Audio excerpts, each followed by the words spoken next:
Silakan dari tim penasihat hukum para terdakwa kalau ingin mengajukan pertanyaan. Terima kasih yang mulia. Ini dari penasihat hukum siapa? Penasihat hukumnya Pak Steve Kobel. Ahli. Tadi ahli mengatakan ahli adalah seorang auditor dan juga ahli dalam tidak pidana korupsi. Pertanyaan kami yang pertama yaitu mengenai auditor atau audit, khusus dalam hal dana hibah ini.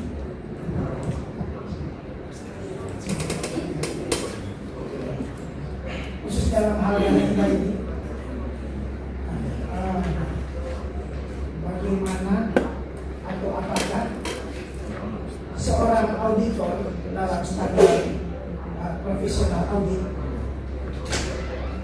jika menentukan suatu kerugian negara, apakah bisa hanya berdasarkan klarifikasi atas BAP dari penyidik, tapi tidak menelusuri aliran dana dan tidak secara langsung mendatangi ojek. Mengerti ahli pertanyaannya? Bisa dibahagi? Ya, jadi sebetulnya profesi auditor itu yang mirip dengan hakim. Jadi prinsip kehati-hatian dan akurasi data itu juga menjadi pertimbangan sebelum auditor membuat keputusan. Tapi kalau laporan audit nanti akan digunakan dalam proses pembuktian persidangan. Bagaimana standar audit tentu ada, dan tentu itu juga menjadi pertimbangan profesional dari setiap auditor. Langkah-langkah apa saja yang mereka tempuh itu ada pertimbangan profesionalnya.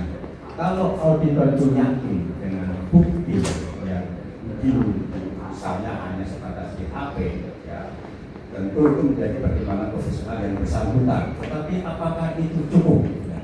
Kalau auditor merasa belum cukup, ya seharusnya auditor itu melakukan klarifikasi. Sebagai contoh misalnya dalam ini ya, perkara ini taruhlah kerugian salah satu dana yang digunakan untuk membangun gedung. Padahal gedung itu didanai tidak hanya dari dana hibah, tetapi ada dana dari internal, kan gitu. Seharusnya auditor tidak semata-mata mengambil kesimpulan ya dari hasil pemeriksaan fisik yang dilakukan oleh seorang ahli konstruksi misalnya. Kenapa? Karena di dalam bangunan itu ada pembiayaan yang berasal dari dana hibah, ada yang berasal dari dana internal. Bisa nggak ahli konstruksi itu memisahkan mana yang dibangun dengan menggunakan dana internal, mana yang dibangun dengan menggunakan dana hibah? Karena apa? Itu penting untuk melihat, misalnya ini loh, yang pancang ini dibangun dengan dana hibah. Silakan diuji, yang pancang ini apakah memenuhi syarat atau tidak. Tetapi ketika dalam pembiayaan dan pengelolaan biaya itu dana itu tidak bisa dipisahkan karena sudah terkumpul dalam satu rekening, akan sulit untuk membedakan mana bagian yang dibangun dengan dana hibah, mana bagian yang dibangun dengan dana internal.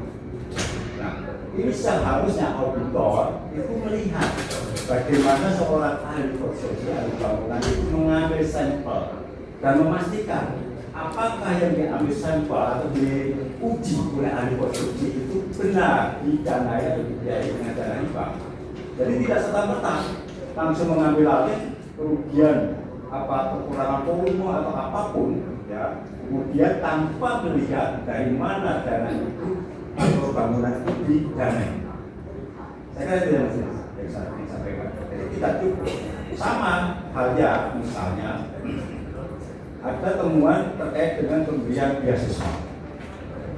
Tidak cukup hanya mendasarkan pada laporan BAP tanpa mengklarifikasi dari pihak universitas, benar nggak sih mahasiswa ini dapat beasiswa, berapa jumlahnya, dan apakah selama ini mereka semua betul-betul tidak mengeluarkan biaya satu sen pun karena siswa dijamin dengan dana hibah.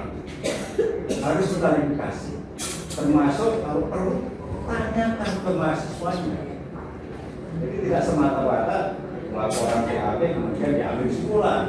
Konfirmasi, klarifikasi itu menjadi bagian penting dalam proses audit untuk meyakinkan seorang auditor benar bahwa para mahasiswa yang mendapat beasiswa itu didanai dengan dana yang sama. Demikian terima kasih.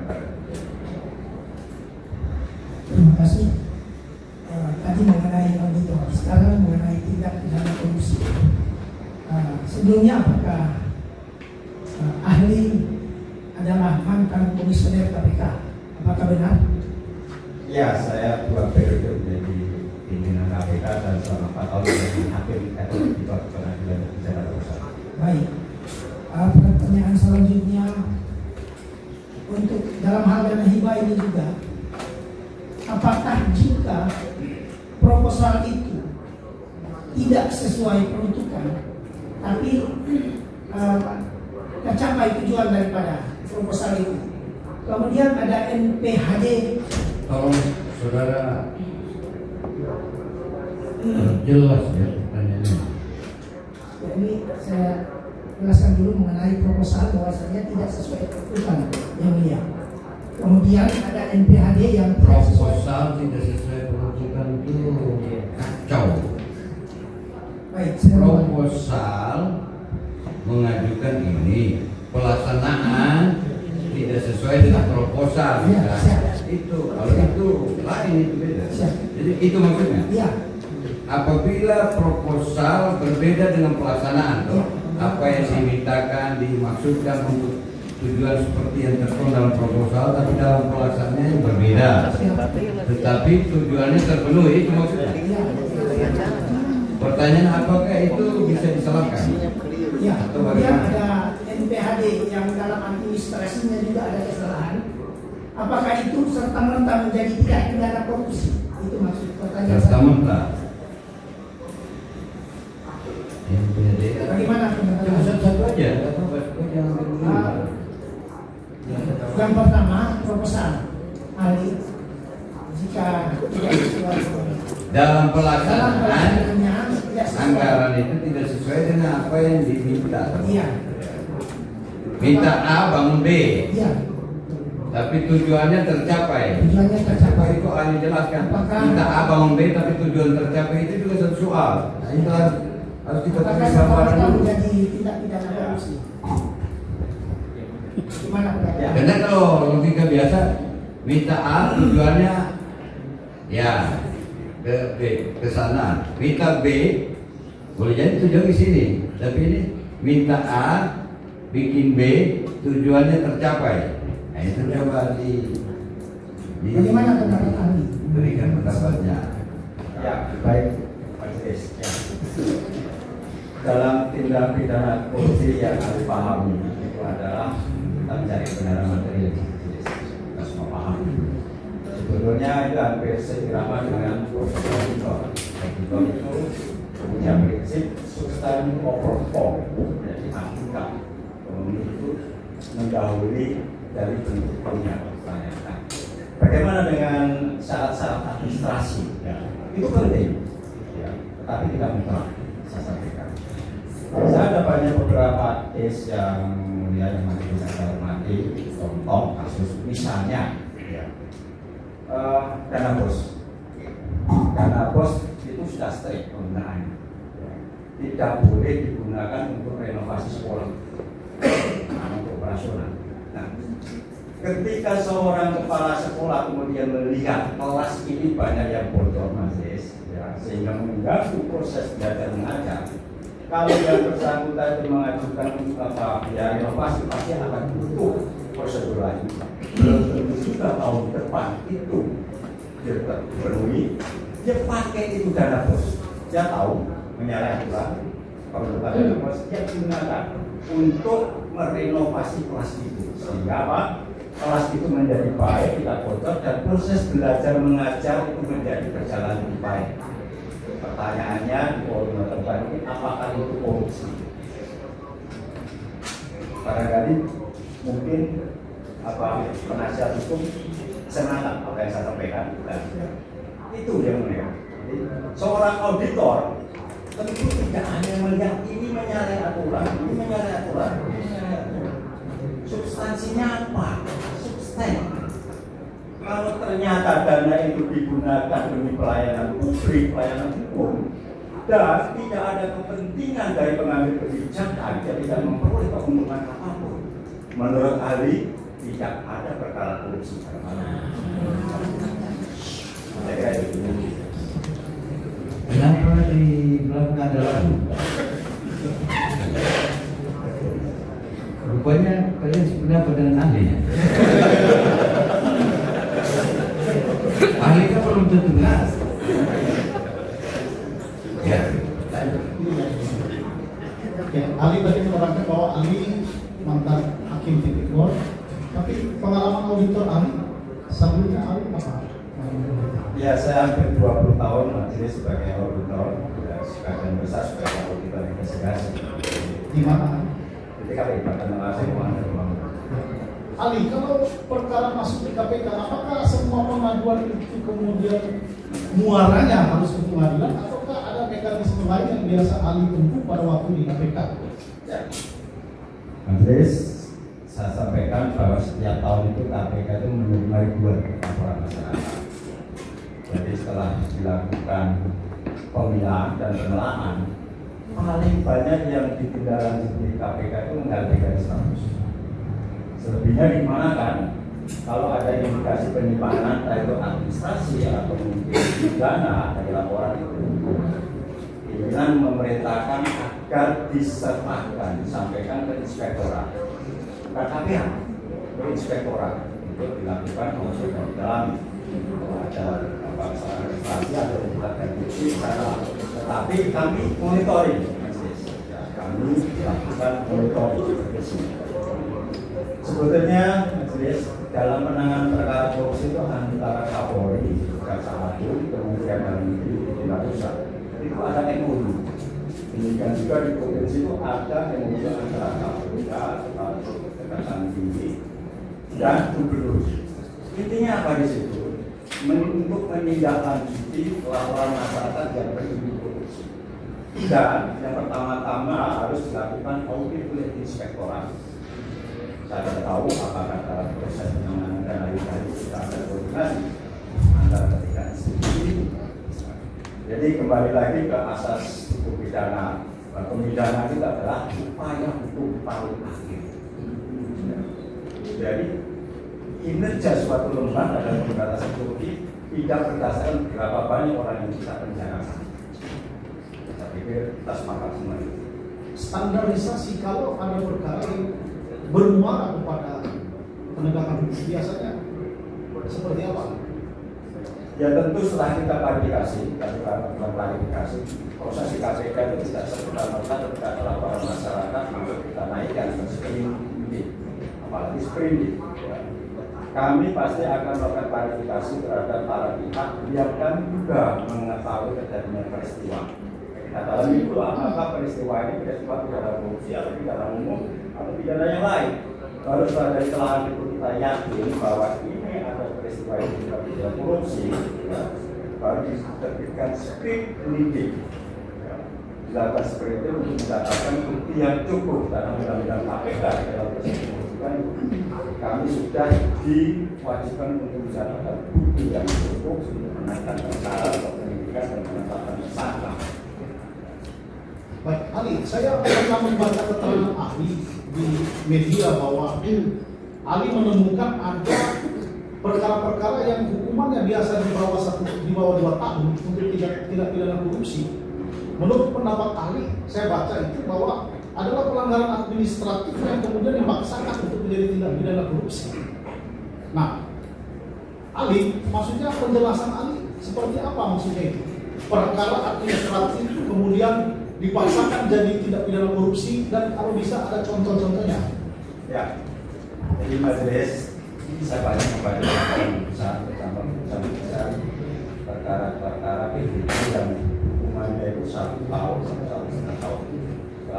Setelah saya baca, ya sebetulnya lebih tepat menurut pertimbangan saya ini lebih pas kalau dikenakan sanksi administratif. Contoh begini, suatu kegiatan PBJ ya, pada akhir tahun ini, tahun tunggal majelis ya, jadi dalam 1 tahun harus selesai. Dalam 1 tahun harus selesai. Pada menjelang akhir tahun itu PPK melihat proyek belum selesai baru 75%. Tetapi kalau anggaran itu nggak dicairkan, hangus. Kan begitu anggaran. Dia perintahkan panitia penerima barang untuk membuat BAPK 100%. Perintahkan. Buatlah BAPK. Dalam proses penanganan perkara seperti tahulah misalnya itu PPK-nya mahal. Bagiannya diambil lagi dengan kontraktornya, proyek selesai. Dalam beberapa kasus, panitia penerima barang ini ikut diseret sebagai tersangka, terdakwa dan pidana. Dia nggak menerima 1 sen pun, tidak menerima 1 sen. Rumahnya bisa 1 tahun. Kalau perkara semacam itu majelis ditangani KPK, saya bisa pastikan panitia penerima barang hanya kita sebutkan sebagai saksi. Kan nggak baik. Kenapa untuk hal yang seperti ini ketika ditanya yang lain jadi tersangka, terdakwa, pidana dan dipecat dari ASN. Ini gimana? Bertumbuh-tumbuh hukuman. Jadi itu yang terjadi dan pada kasus yang lain saya sudah pernah mengalami soal perkara majelis. Ini terkait dengan seorang PPK. PPK itu memang melekat pada jabatan pada saat itu. PPK melekat pada jabatan. Dia tidak mempunyai keahlian dalam pengadaan barang dan jasa. Selaku PPK dia punya kewajiban salah satunya adalah menetapkan harga perkiraan HPS. Dia nggak paham. Dia wanti-wanti tim teknis itu tolong hati-hati menetapkan HPS. Tolong hati-hati. Hindarkan suap itu sudah perintah dari Allah dan terungkap sudah ada yang datang ke ruang kejadian mau ngasih duit dia tolak sampai akhirnya terungkaplah itu perkara dan PPK tadi tidak bahwa PPK tidak menyusun HPS tidak berdasarkan keahlian. Dia memang nggak ahli di dalam proses terungkap. Saya sudah meminta tim untuk menyusun dengan baik. Tetapi karena HPS itu ditandatangani oleh PPK, dia tenang. Gak ada mensehat, gak ada terima duit, dia tenang 4 tahun. Silakan dalam proses terhormat kita menilai apakah itu adil atau tidak. Dan saya paling ingin saya sampaikan belasan kali di presiden. Salah satunya itu tadi saya tidak melihat ada niat jahat dari para terdakwa. Coba saya selati supaya nyambung. Saudara pernah membaca bukunya Prof. Romli Mungkin salah surat ya, atau mungkin pernah mendengar pendapatnya. Apa perbedaannya? Prof. Romli kan salah satu konseptor undang-undang tipikor ya. Dia membedakan pasal 2 dan pasal 3. ya. Kenapa di pasal 3 itu minimal 1 tahun? Sudah dari pasal 2 minimal 1 tahun. Itu pemikirannya bahwa karena khusus penyelenggara negara itu ada yang dari 300 sampai paling bawah. Itulah kemudian mengakomodir minimal pasal jadi 1 tahun. Jadi untuk menjerat seluruh pelaku dengan tingkatan kewenangan, tanggung jawab, tugas, sehingga tadi kan sudah berpendapat bahwa kalau cipicil itu ngapain? Kalau Romli sebagai konseptor undang-undang tipikor, itulah kenapa taruh minimal untuk pelaku-pelaku yang sesuai dengan kedudukannya, tingkat kesalahannya, minimal zero. Tapi itu kan konseptor undang-undang tipikor. Dia bicara kenapa dia merumuskan itu. Bagaimana saudara menanggapi pendapat Prof. Romli? Ya. Dalam praktek persidangan kan tidak seperti itu. Saya menjadi saksi ketika ada uji materi pasal 2, pasal 3 di MK beberapa waktu yang lalu. Banyak pasal yang juga menyampaikan prakteknya untuk menentukan apakah ini kena pasal 2 atau pasal 3 kan gitu. Dan pada prinsipnya akhirnya pertimbangannya bukan lagi juridis, tetapi rasa keadilan. Kan gitu, rasa keadilan. Apalagi ada petunjuk dari Mahkamah Agung kalau kerugian negaranya di atas pasal sebelumnya itu harus dibaca dengan pasal 2 dari pasal 2 kan gitu.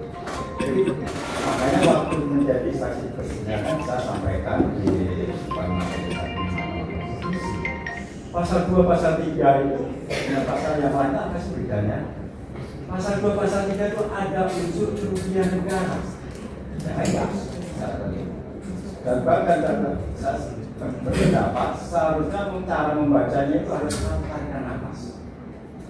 Baru kita memahami. Sebetulnya adalah pasal 2, pasal 3 poin itu terkandung unsur suap, gratifikasi, kepentingan dan lain sebagainya. Itu yang harus didalami.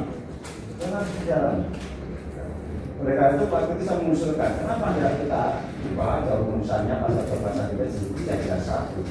Barang siapa dengan tujuan untuk merugikan keuangan negara, jadi memang niat awalnya itu merugikan keuangan negara. Ini yang membedakan pasal yang lain. Dilakukan dengan cara melakukan cara pengakuan dan lain sebagainya. Jadi yang pertama-tama dilakukan seperti itu waktu itu ketika saya menjadi saksi di MK. Saya sampaikan seperti itu.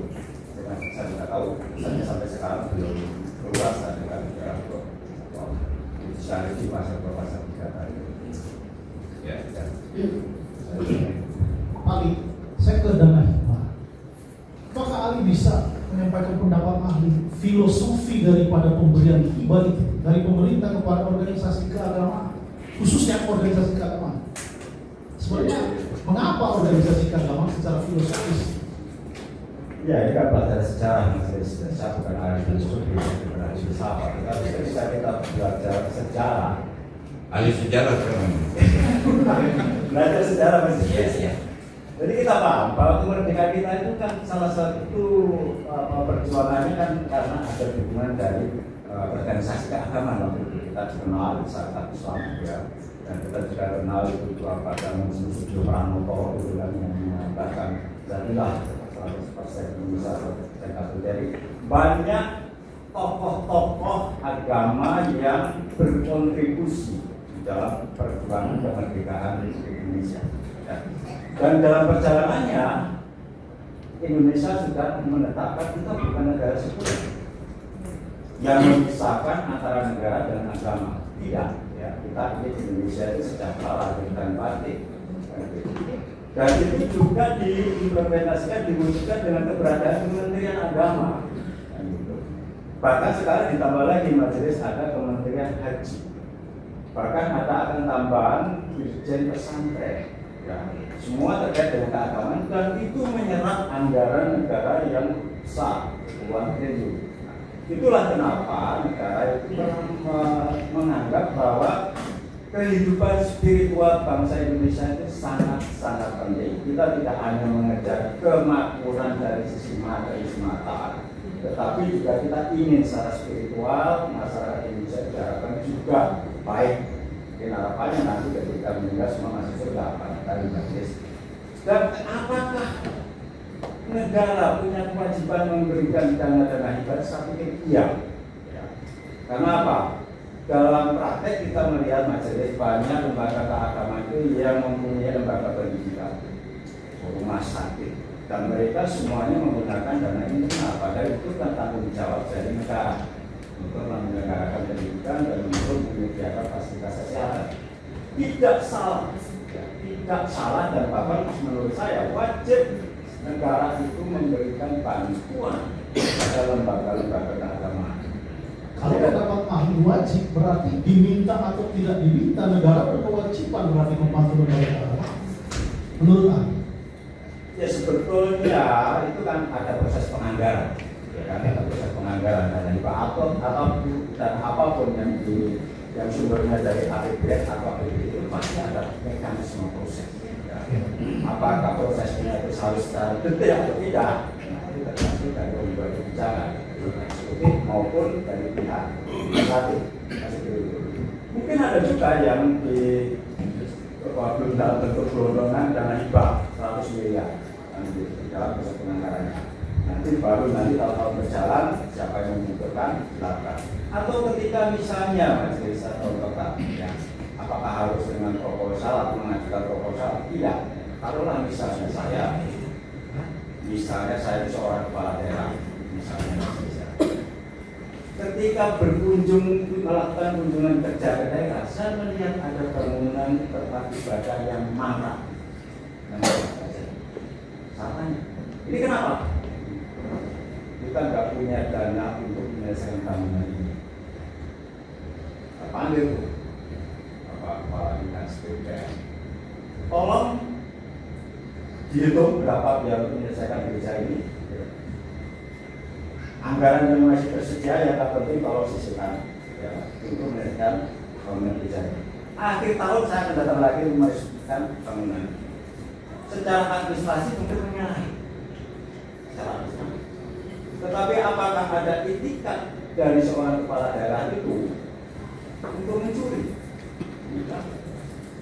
Dia hanya punya keinginan bagaimana tempat ibadah ini segera selesai dibangun sehingga bisa digunakan tempat ibadah. Saya kira begitu.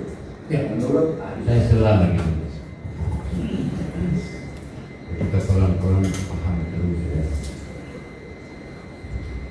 Itulah sebenarnya orang juga mau kenapa ini? Tapi saya cari tahu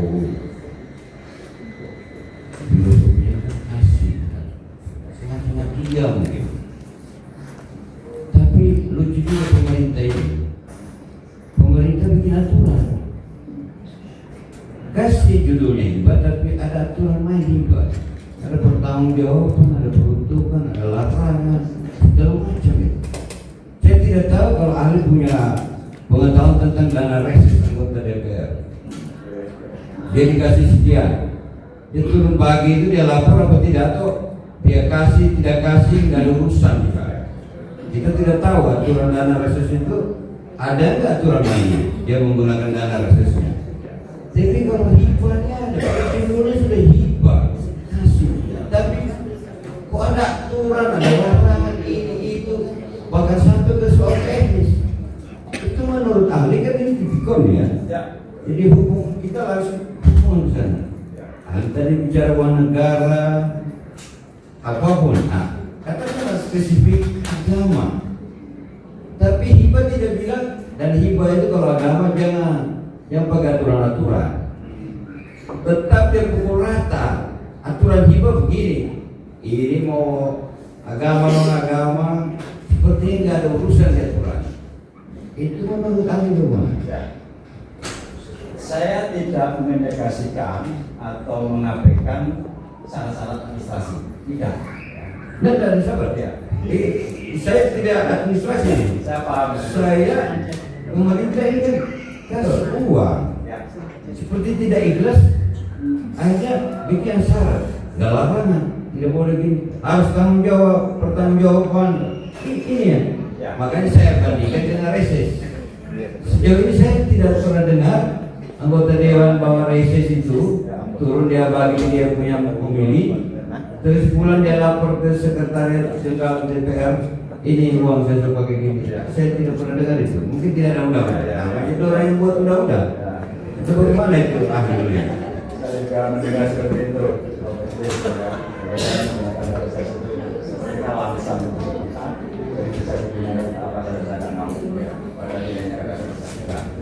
Bagaimana terkait dengan syarat-syarat apa pemberian dana hibah apa? Menurut saya itu dalam tataran dan pertanggungjawab. Biar bagaimanapun majelis dana hibah itu bersumber dari pajak rakyat, dari pajak rakyat, maka harus bertanggung jawab. harus diperhatikan betul. Penerima hibah harus menyampaikan untuk apa dana hibah yang diberikan itu apa. Ya. Kalau tidak sesuai dengan proposal awal, ya, menurut ahli majelis, sepanjang digunakan untuk kepentingan umum, masyarakat terlayani, tidak ada satu sen pun yang masuk kantong kepada oknum-oknum atau individu. Menurut saya itu kan juga bagian dari pelayanan publik.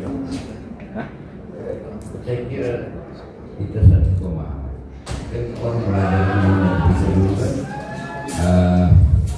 tidak merugikan negara, bermanfaat, tidak mendapat keuntungan. Dan aslinya, kalau sekarang ini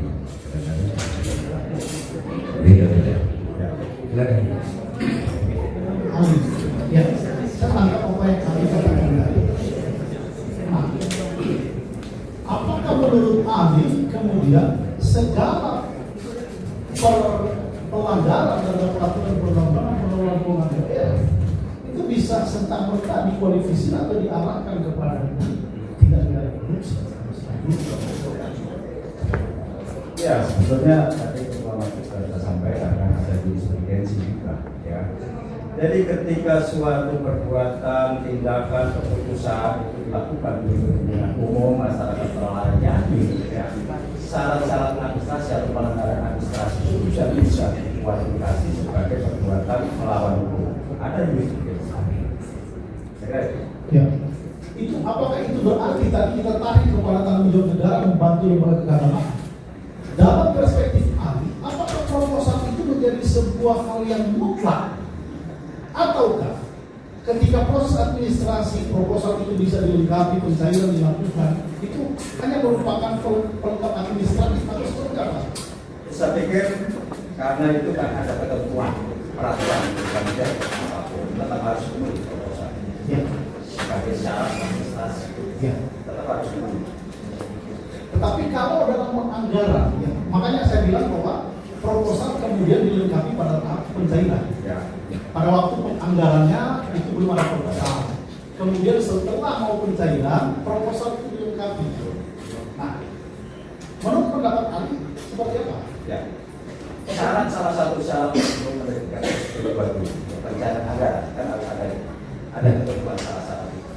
Ya kalau syarat itu semua terpenuhi sehingga bendahara melakukan checklist semua persyaratan terpenuhi pasti akan cair. Kapan itu proposal dibuat? Secara administratif akan dilakukan untuk memenuhi persyaratan administratif. Kemudian ahli, dalam proses pencairan dalam MPHD itu diatur tahapan-tahapan pencairan. Tahapan pencairan bahwa mensyaratkan di dalamnya ada laporan, kalau kemudian ada pencairan tahap 2 maka laporan penggunaan tahap 1 selesai dulu. Tetapi dalam fakta perkara kemudian pencairan tahap 2 sudah diberikan, laporan tahap 1 belum ada. Tetapi pada akhirnya kemudian di tahun berikutnya sesuai dengan permen itu dipertanggungjawabkan secara keseluruhan. Bagaimana menurut pendapat? Ya. Oleh karena itu, menurut ahli majelis kita dalam melihat suatu perkara nggak bisa parsial seperti itu. Saya contohkan yang terjaga sabar lagi. Dan ini terjadi betul dalam 4 tahun saja. Kembali lagi ke soal pengadaan barang dan jasa majelis. Jadi kembali lagi tahun itu kan. Kawan saya PPK belum selesai. Kalau selesai itu 9%. Dia bicara dengan vendornya. Gimana? Bisa nggak kamu selesaikan nanti dalam 2 bulan tahun depan? Vendor menyanggupi. Saya jamin selesai 2 bulan depan. Berdasarkan berbicara dengan vendor, dia perintahkan itu panitia negara buat penyelesaian 100%. Kemudian kalau cair 100%. Uang itu tidak langsung diserahkan ke vendor, kontraktor, tapi disimpan dalam escrow atas nama PPK dan vendor, sehingga uang itu tidak bisa cair kecuali atas tanda-tanda ke orang itu. Dan PPK minta jaminan pelaksanaan dari vendor. Artinya keuangan negara tercover. Kalau toh misalnya nggak selesai, dia bisa cairkan itu jaminan pelaksanaan. apa yang terjadi majelis ini pernah. Dan kawan saya kena hukuman 1,5 tahun. Gak ada buktinya, karena ada laporan setelah semuanya selesai. Setelah semuanya selesai ada laporan bahwa sebetulnya pada posisi 31 Desember tahun 2000 sekian itu proyek belum selesai, tetapi sudah kita strategi. Itu kalau kita melihat perkara, enggak. Dia nggak melihat proyek itu selesai, sudah diaudit, kontraktor juga sudah kena denda keterlambatan. So persoalannya apa? Intinya seperti itu. Sama saja SPJ. Ya. Pada akhirnya toh dipertanggungjawabkan semua penggunaan dana itu. Kapan waktunya? Menurut saya itu habis tahun. Tapi substansinya bahwa semua dipertanggungjawabkan. Ali, kemudian kalau penggunaan dana itu menggunakan sistem reimburse. Maksudnya gini, karena kegiatannya bulan Agustus, kemudian pada kegiatan dari bulan April harus terbiayai, tetapi dana hibah nanti cair Agustus. Nah, pertanyaan saya, apakah ketika dana hibah diterima itu bisa menganggarkan membiayai pengeluaran-pengeluaran yang sudah lewat, tetapi berkaitan dengan kegiatan? Bagaimana pendapat Anda? Ya, dalam kasus ini majelis dan ada beasiswa. Dari awal, yang UKIP sudah berkomitmen akan memberikan beasiswa sebanyak 107 orang dari awal. Dan benar, kita masuk nggak ada uang pangkal, uang makan juga semua digratiskan, uang kos juga semua digratiskan biayanya. Karena yang UKIP sudah sepaham dengan sepakat dengan dia, nanti semua itu akan diganti dengan dana hibah. Kan nggak mungkin uang makan, uang kos itu nanti dibayar setelah dana hibah itu turun majelis. Kan begitu. Tiap hari kan butuh makan mahasiswa ini. Taruhlah dana hibah itu turun bulan September. Artinya kan dari bulan Januari sampai Agustus kan tetap keluar biaya. Baru ketika dana hibah turun, itulah diganti untuk menutupi atau membayar utang. Biaya justru sudah dikeluarkan universitas. Sebetulnya kan seperti itu kan kejadiannya. Jadi menurut kali tidak ada persoalan. Karena dari awal itu kita sudah sampaikan bahwa ada permintaan permohonan untuk memberikan beasiswa pada 107 mahasiswa. Yang menjadi pertanyaan dan harus dipastikan majelis bahwa tidak ada pertanggungjawaban ganda. Ya, bisa jadi misalnya sebetulnya atas pengeluaran dari bulan Januari sampai September itu sudah dipertanggungjawabkan bahwa itu menggunakan dana internal. Ya, kemudian dana hibah dipakai lagi, berarti kan untuk pelanggaran. Harus dipastikan. Kita sampaikan siapa sih kan nggak ada. Itu semua kita biayai dengan dana hibah. Itu harus pastikan, karena krusial besar. Bukan apakah dana hibah itu nggak boleh membayar dari apa direbus, menurut saya itu bukan persoalan. Nggak ada persoalan. Maka itu tadi tidak ada double penganggaran atau double pembiayaan. Itu harus pastikan. Ya, Ali, saya lanjutkan. Kalau mengenai perubahan proposal, sudah ada proposal yang diajukan kegiatan ABC, tetapi di dalam perjalanan kemudian penerima hibah dan berkomunikasi dengan pemberi bahwa ada kepentingan yang harus lebih baik di cover, misalnya kepentingan untuk pembinaan generasi muda, ya, yang lebih fundamental yang harus didahulukan.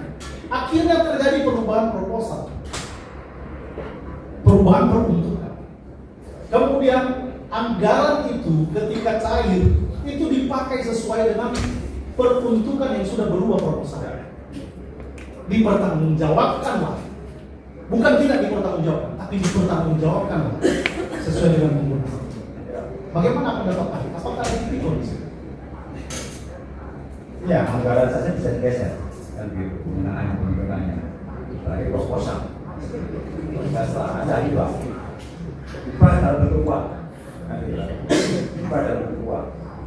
Dan atas perubahan proposal itu saya sampaikan kepada pemberi hibah dan sudah dilakukan revisi, sudah dikomunikasikan, berarti ada prinsip transparansi. Dan yang memberi hibah juga tidak keberatan jika dana itu kemudian menggunakan untuk tujuan yang lain yang sebetulnya sama juga, tujuannya adalah kepentingan umum kepentingan masyarakat dan jemaah bisa terlayani. Kan ke sana. Ya, kemudian hal dalam kasus ini ada pencairan dana hibah di akhir bulan Desember. Dan oleh penerima hibah itu kemudian ditagih pertanggungjawabannya pada Januari tahun ini. Tetapi kemudian penerima hibah mengatakan itu tidak bisa karena waktunya mepet. Akhirnya terjadilah perubahan proposal.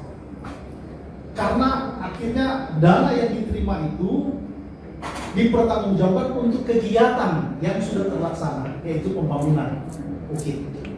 Tetapi itu tidak dapat berpertanggungjawaban.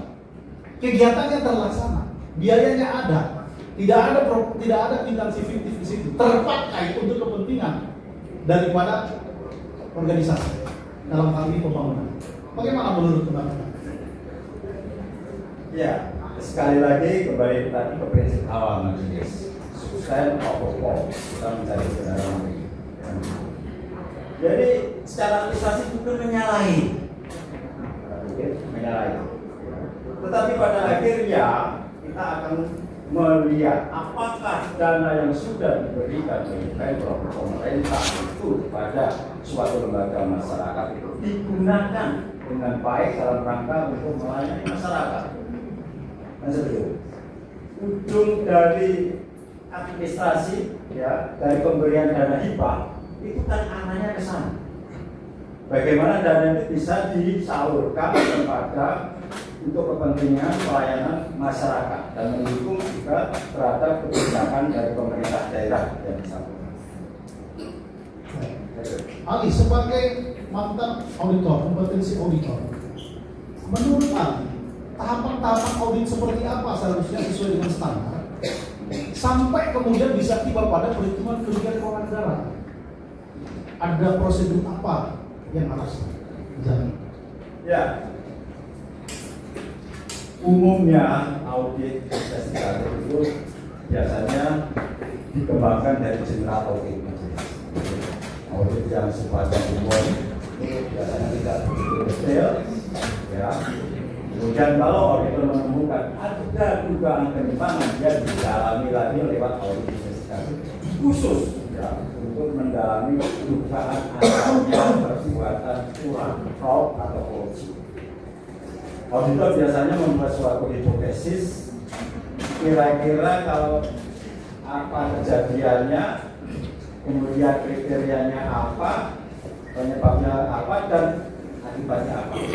Tentu akibat dalam hal ini adalah perkaranya tindak pidana korupsi atau tindak pidana keuangan adalah berupa kerugian. Dan apakah setiap ada kerugian negara itu otomatis itu berupa kecurangan atau bermuara ke pengadilan? Belum tentu, Mas. Pengalaman saya puluhan tahun sebagai investigatif tidak banyak audit itu yang berakhir sampai ke persidangan. Selebihnya itu banyak diselesaikan secara administratif dengan mewajibkan para pihak untuk membayar atau kalau ukuran volume menetapkan volume. Saya yakin pihak inspektorat, BPK atau BPKP banyak sekali temuan-temuan administrasi yang merugikan negara, tetapi penyelesaiannya kan tidak selalu, dan sebagian besar saya yakin 90% pasti diselesaikan secara administratif. Nah, itu yang terjadi, ya, makanya kembali lagi MOU antara kedua lembaga dan juga prinsip pembicaraan adalah upaya hukum paling akhir. Jadi upaya penyelesaian administratif itu yang lebih kita dorong. Apakah penyelesaian administrasi itu tidak ada hukuman? Ada. Kalau ada vendor yang nakal, kita blacklist. Berkoordinasi dengan LKPP di blacklist. Itu juga berhukuman. Kita denda kalau ada pelanggaran.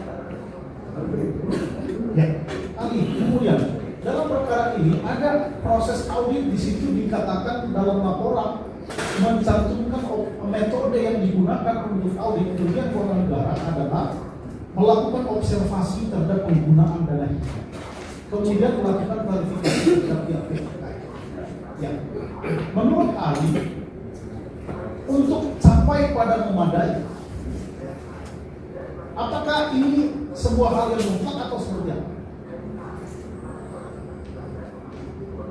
Verifikasi, kemudian prosedur apapun itu sebetulnya bergantung pada profesionalisme dari seorang auditor, pertimbangan profesional.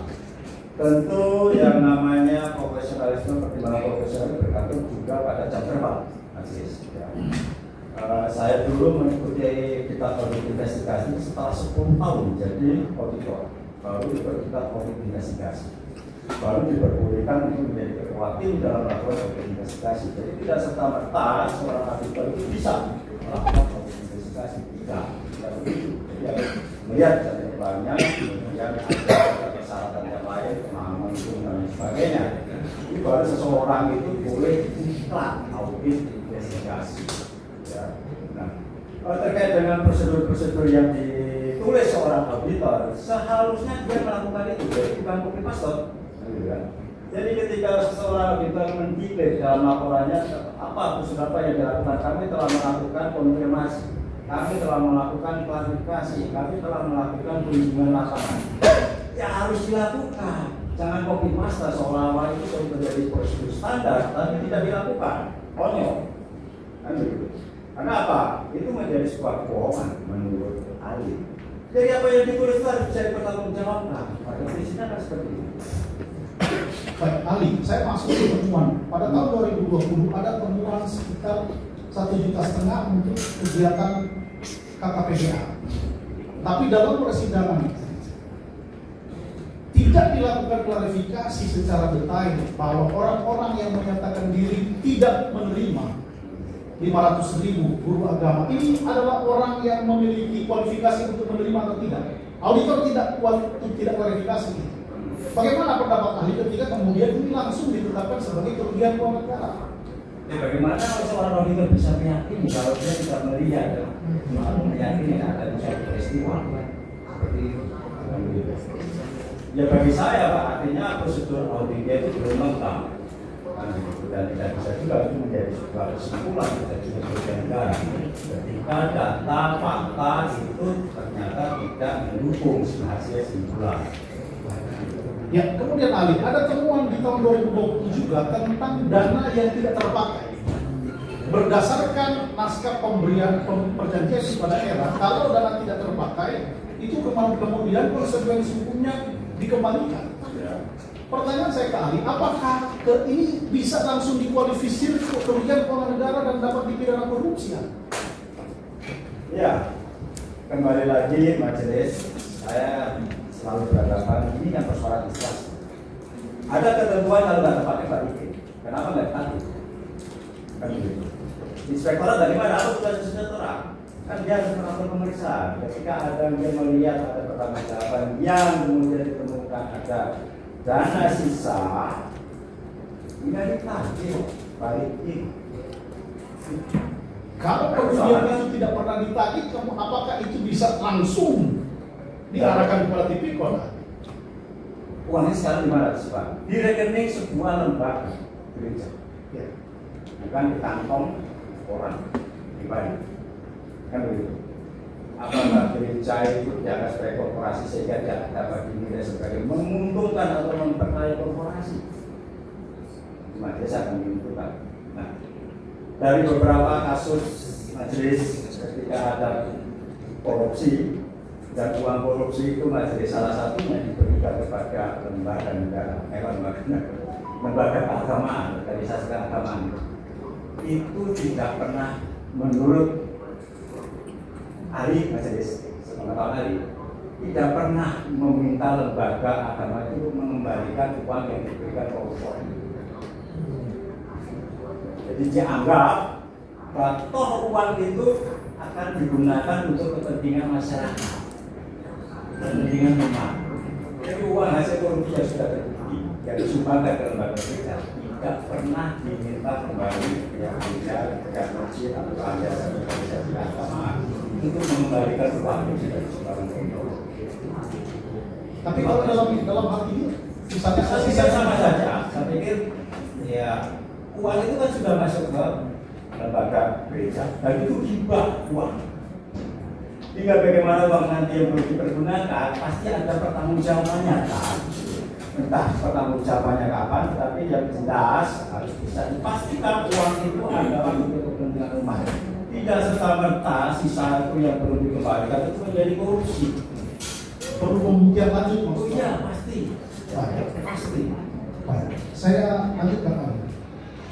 Kalau dalam pemeriksaan sebagai auditor, dari transaksi ada 4 tahun anggaran, cuman ada satu yang human error, tampak double pertanggungjawaban.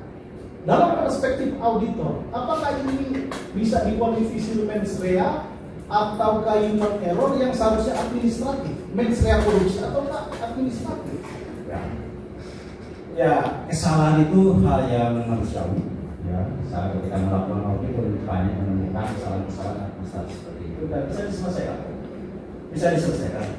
Ketika ada global pembuktian, ya sudah mana uangnya, panggil bisa dipertanggungjawabkan selesai persoalan ini.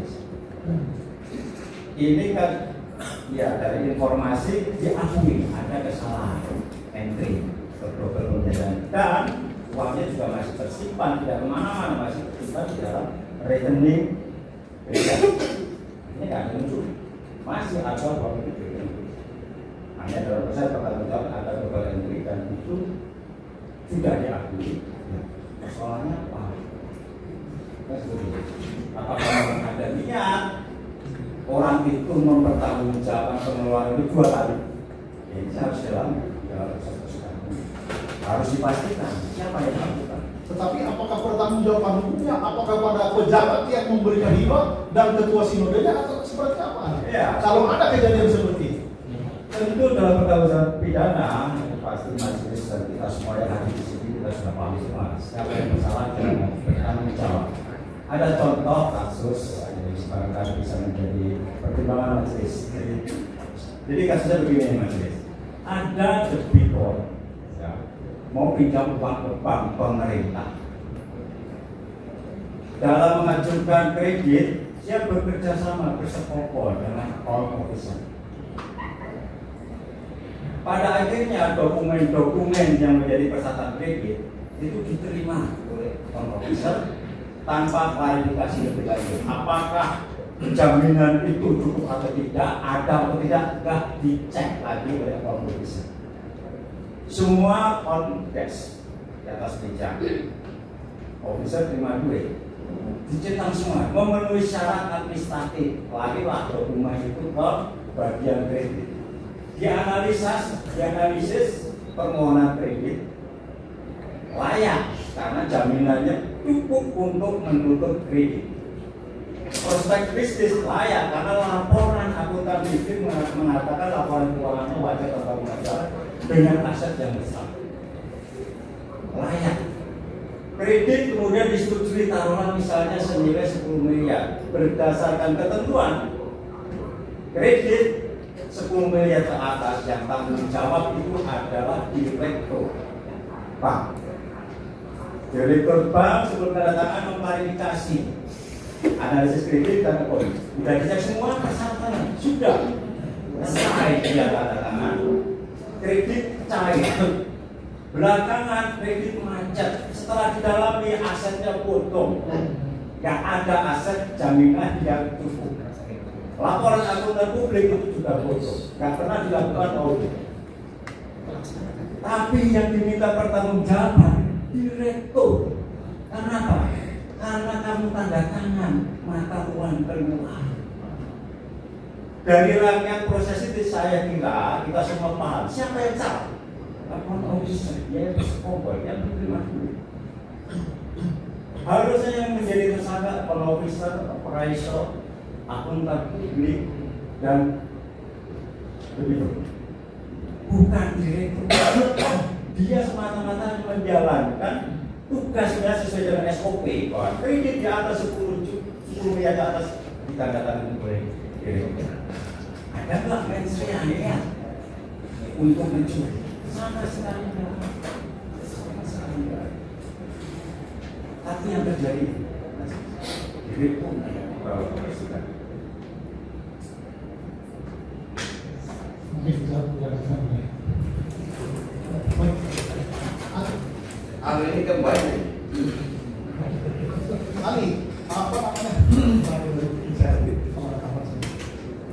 Untuk pemberian hibah ke Sinergi, kalau saya tidak punya informasi bahwa tahun 2024 pernah juga disupervisi oleh KPK. Juli Agustus 2024. Ali masih menjabat KPK waktu itu? Ya, masih. Ya. Apa bisa kayak Ini apa pertanyaannya? Ahli ini. ada rekomendasi atau tidak? Jadi Pertanyaan kalau tidak ahli ya nggak usah dijawab. ya, Siap. jadi kan menyangkut penanganan perkara apakah supervisi atau tidak. Saya mendengar bahwa perkara ini pernah dilaporkan ke KPK dan sudah dilakukan validasi. Dan tidak. Ini pertanyaan apa ini? 2024 kan? Apa urusannya? Sudah. Sudah. Kita biar terus panjang lebar di mana-mana ya. Sampai malam nanti kita. Silakan yang lain. Izin yang mulia. Pertanyaan ada pertanyaan saya. Saudara ahli, saya bertanya satu pertanyaan saja.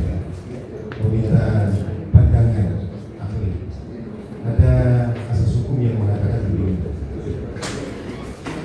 Lebih baik membebaskan 1000 orang yang bersalah daripada menghukum 1 orang yang tidak bersalah. Menurut Adi mana filosofisnya seperti apa atau makna hukumnya seperti apa?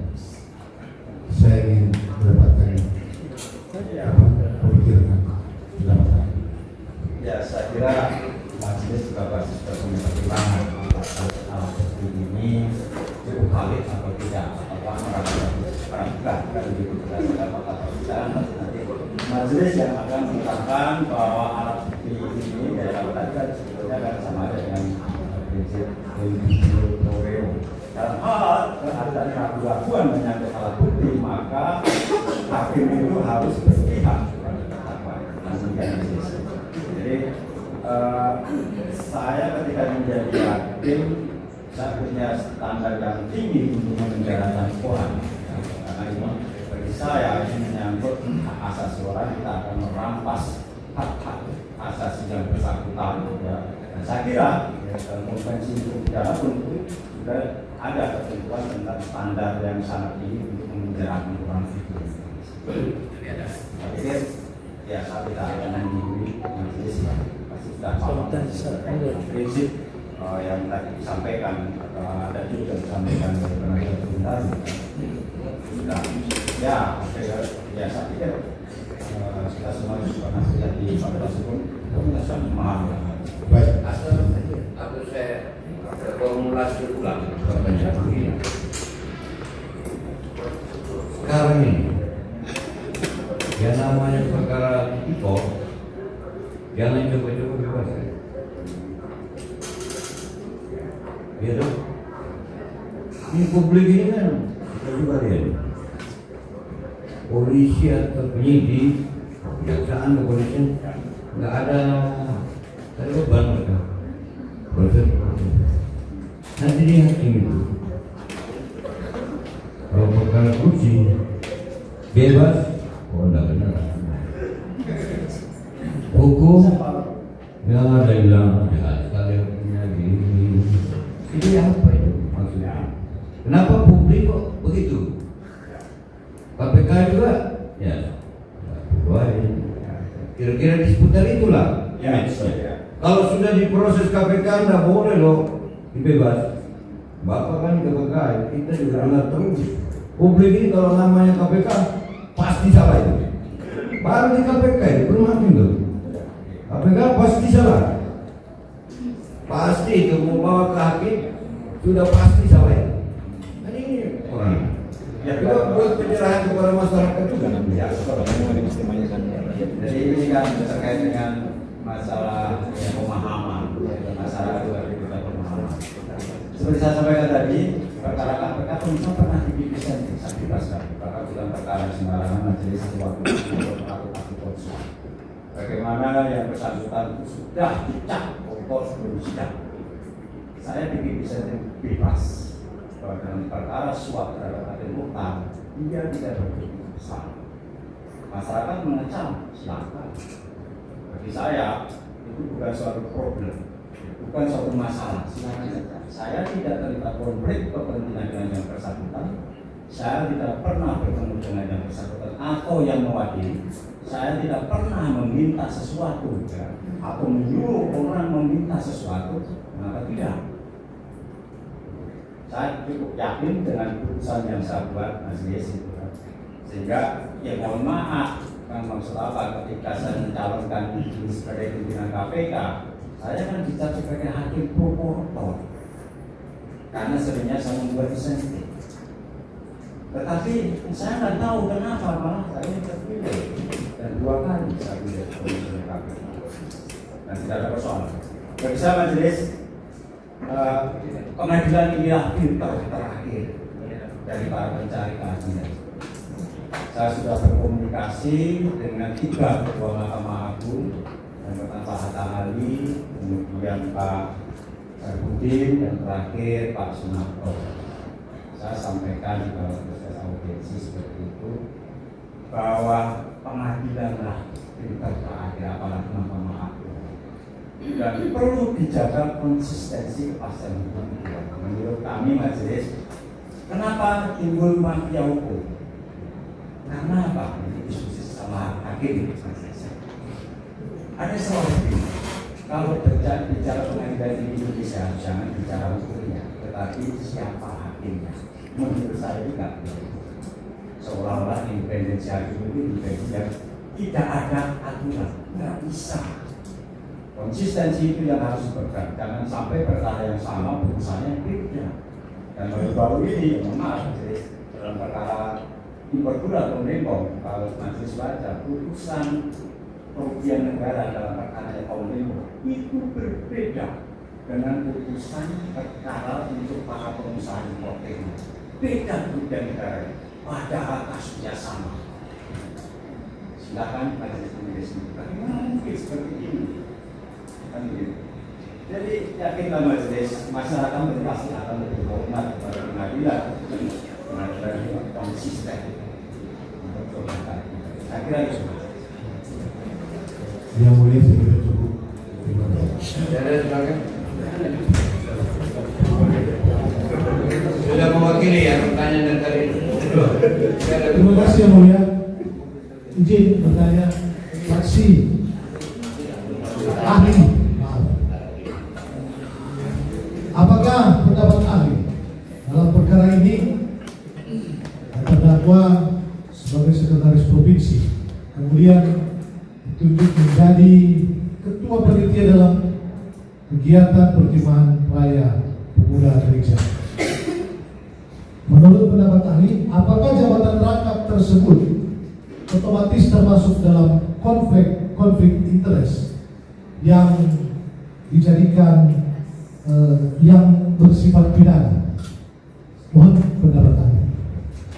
Ya, konflik kepentingan itu ketika yang bersangkutan mendapat manfaat atau keuntungan.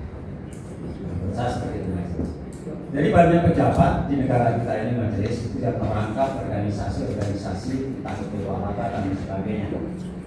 Yang biasa yaitu menganggarkan atau mengusulkan anggaran untuk organisasi ketika yang bersangkutan disebut sebagai ketua organisasi olahraga.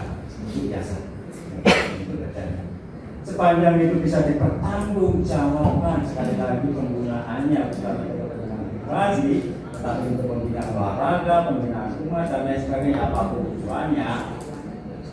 Gimana letak kepentingan dan kepentingan yang besar? Tidak ada kepentingan selain, ya, apalagi tadi itu kan, ini malah pekerjaan tambahan buat yang bersangkutan, pekerjaan tambahan. Apakah ada untungnya buat yang bersangkutan?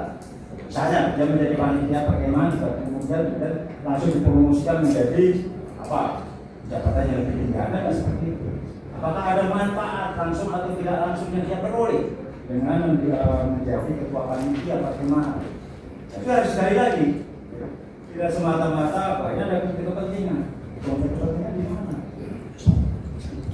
Jadi harus ya kalau toh misalnya ada, mungkin ranahnya etik.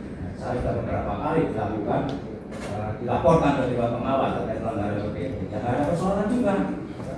Nggak ada persoalan juga, silakan laporkan. Kalau memang staf saya melihat saya melakukan pelanggaran kode etik, ya silakan laporkan ke Dewan Pengawas. Nggak ada persoalan di sini. Ada mungkin 5 kali dilaporkan ke Dewan Pengawas yang juga melakukan pelanggaran kode etik, dan semuanya tidak terbukti. Cukup ya? Tambahan ahli, saya sedikit agak mengganjal dengan pernyataan saudara ahli tadi mengenai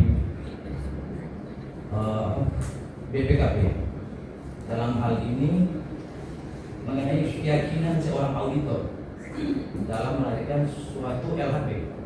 Apakah tidak ada standar baku di BPKP atau hanya karena keyakinan auditor dan berlaku suatu sertifikasi tanpa ada pedoman secara baku kemudian bisa melahirkan suatu LHP? Ada ya buku pedoman investigasi atau audit regulan itu ada. Proses review berjenjang ada semua. Makanya saya sampaikan tadi, sebetulnya prosedur metode yang dilakukan auditor itu bergantung pada pertimbangan profesionalisme yang bersangkutan. Apakah pertimbangan cukup atau tidak? Dalam proses persidangan dia tidak tidak. Ternyata apa yang disampaikan auditor, misalnya terkait dengan kerugian negara yang disebutkan oleh bangunan yang berdasarkan keterangan ahli konstruksi, kemudian diambil alih langsung oleh auditor misalnya. Menurut saya juga tak tepat. Seharusnya auditor meyakini dulu, kamu ambil sampelnya dari mana, bagaimana kamu metodenya mengambil sampel.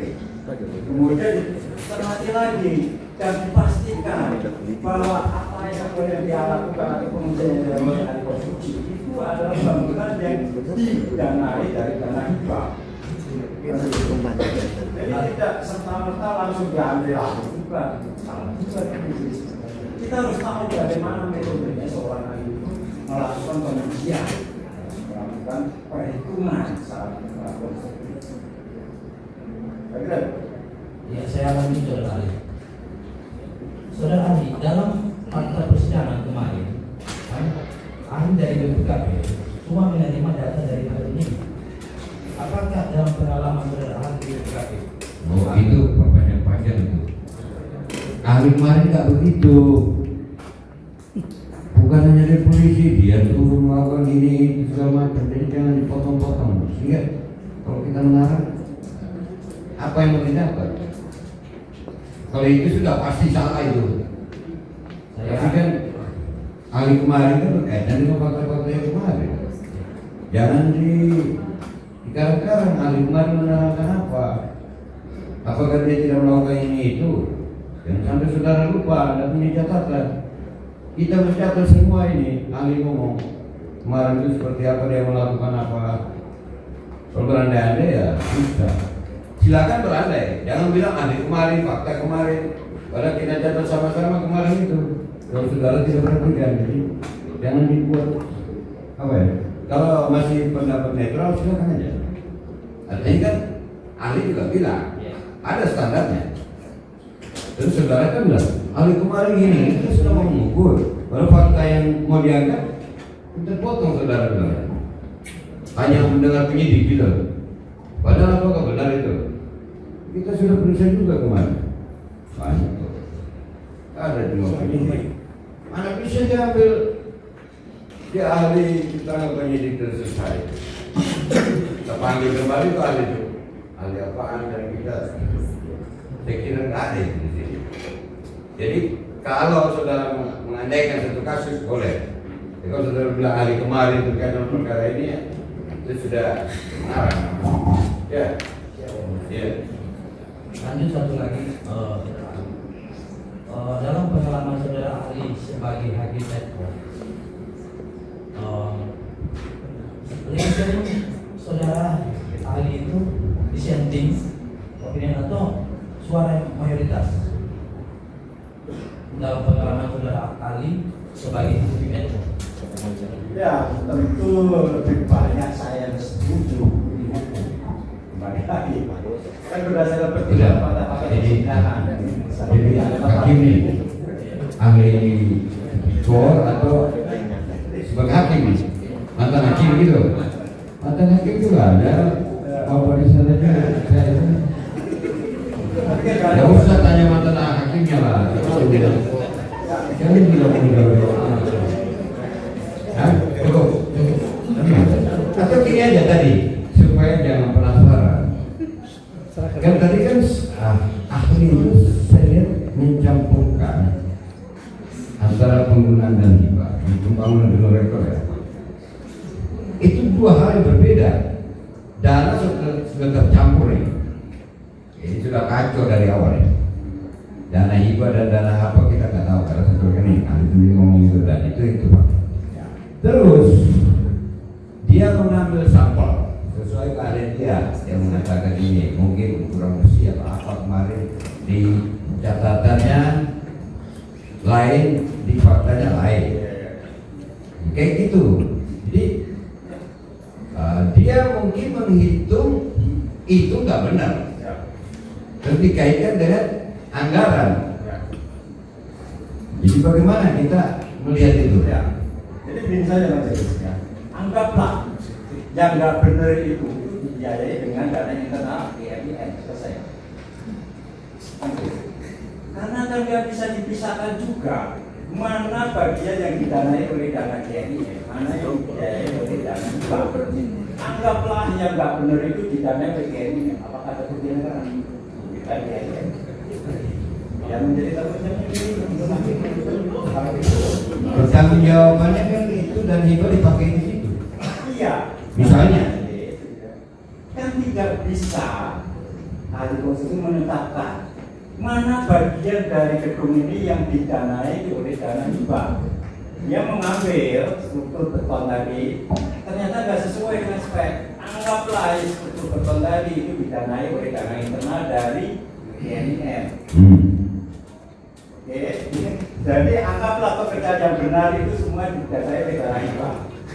Dari 20 miliar lebih nilai bangunan itu dana hibahnya itu sekitar 6.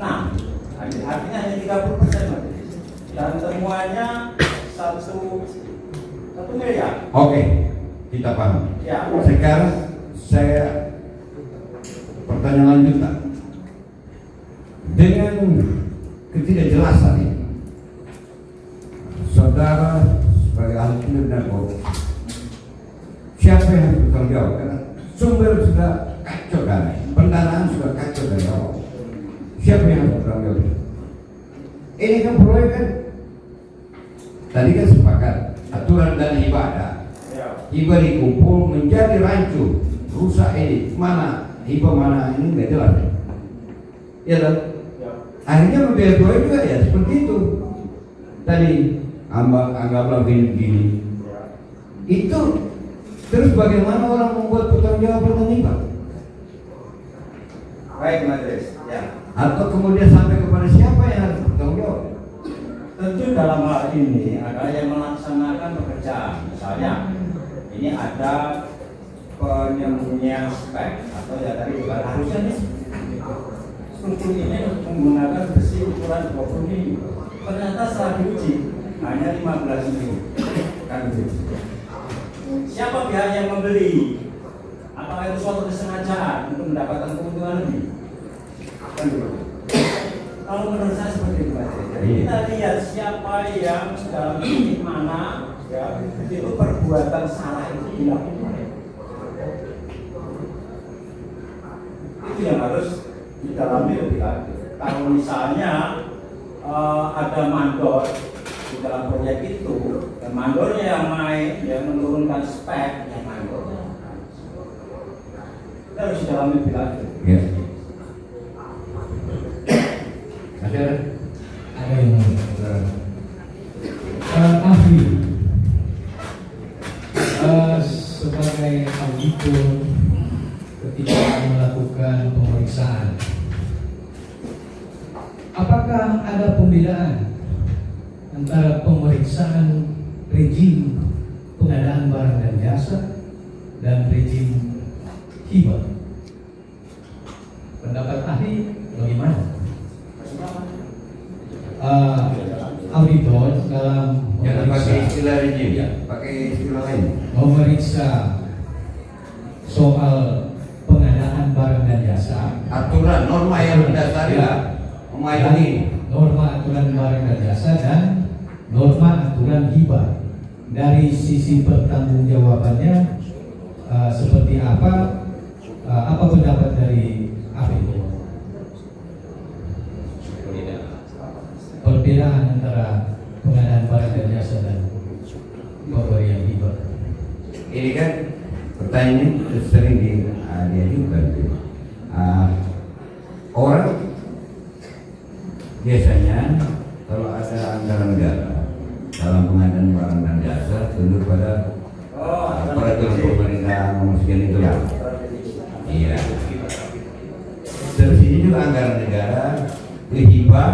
Terus dalam proposal item dalam penganggaran itu termasuk juga membangun konstruksi ya, sehingga butuh aturan di kepres itu diberlakukan atau dia tidak bisa dipakai untuk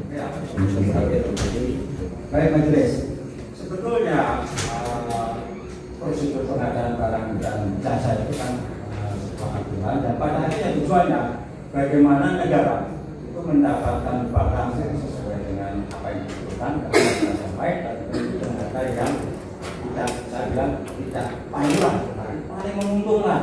Karena paling murah adalah kualitas pekerjaan dan pekerjaan. Nah, apakah dana hibah yang bersumber dari negara itu seketika itu langsung tunduk pada penggunaan BPJ, aturan BPJ? Kalau menurut saya tidak. Apalagi kalau misalnya seperti saya katakan tadi, bahwa dana hibah itu hanya sekian persen dari seluruh anggaran. Boleh dikatakan mungkin anggaran dan dana hibah itu merupakan dana pendamping saja dari dana secara keseluruhan. Dan saya harus sampaikan proses lelang, tender dan lain sebagainya kalau menggunakan kontraktor tentu juga ada hitung-hitungannya. Apakah lebih menguntungkan menggunakan kontraktor atau swakelola? Ya. Kalau kontraktor pasti kita akan membayar keuntungan yang bersangkutan minimal 15%. Itu juga menjadi pertimbangan. Apakah akan dikerjakan swakelola atau dengan kontraktor? Nah, ini kan banyak sekali pertimbangannya. Tidak serta-merta ini harus melakukan BPJ, siapa bilang? Sama aja. Apakah penunjukan langsung ketika itu juga menjadi persoalan? Saya sampaikan tidak. Ya. Tidak. Contoh begini, Mas Riz. Suatu kegiatan proyek yang itu sudah setiap tahun dilakukan, setiap tahun dilakukan pengadaan barang dan jasa. Ada penggantian PTK. PTK tahu bahwa penyedia barang dan jasa ini di kota itu hanya satu. Selama ini kita dengar karena nilainya di atas 200 juta. Akhirnya yang mana siapa? Para vendor-vendor yang mungkin mereka bergantian saja. Mereka belinya yang ke satu distributor. Selalu PPK saya tahu. Kenapa nggak saya lakukan penunjukan langsung? Saya panggil vendor ini. Oh, jual berapa? Dapat diskon berapa? Ikulah di situ. Saya bisa dapatkan harga yang lebih menguntungkan. Ikulah dibanding tahun tersebut. Secara prosedur saya sama. Bisa tidak? Satunya masuk. Tapi harganya menguntungkan. Ada yang melapor, salah. Jadilah satu sama. Apakah seperti itu korupsi itu? Mari kita lakukan. ahli tidak harus seperti itu kan? Oh ya, pasti. Tuntas dulu. Apakah seperti itu? Kita ingin bertanya ke siapa ya? Menurut ahli tidak harus seperti itu. Ya, tegas saja. Contoh kasus ahli. Organisasi kami diberikan dana hibah untuk membeli sebuah motor peruntukannya. Ketika motor saya sudah beli, kemudian dalam penguasaan kami, aki motor itu hilang dicuri orang. Nah, kemudian datang pemerintah, ini motor lu sudah nggak lengkap ini. Nah, itu pertanggungjawabannya apa ini? Pidana kan? Atau pertanggungjawaban lain? Ya, kan mau tadi sudah menjadi milik organisasi yang bersangkutan, kan, gitu kan, dan sudah dipertanggungjawabkan bahwa dipakai buat beli motor, pertanyaan sudah dipertanggungjawabkan, kok pihak pembeli, selesai. Itu menjadi asetnya dari organisasi yang menerima. Gitu. Ya kalau hilang, ya tanggung jawab yang menerima itu lagi. Selesai. Terima kasih. Terbaik juga itu yang kasih motor terus akhirnya dia masih tanya ya.